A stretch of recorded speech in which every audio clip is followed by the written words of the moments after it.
Pati sa wallet. Sa mga huling minuto ng live stream ni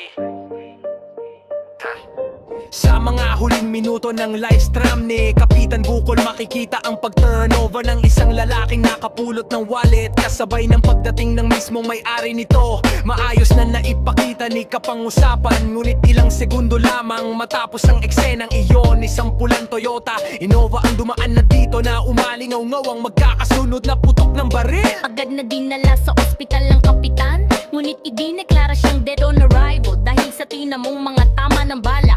Samantala ang lalaki nagturnovalan arad ang agad na pinaginalaan ng ilang netizens na nakapanood ng live, dahil di umano'y outsider ito at nasa loob pa ng bahay nang mangyari ang insidente.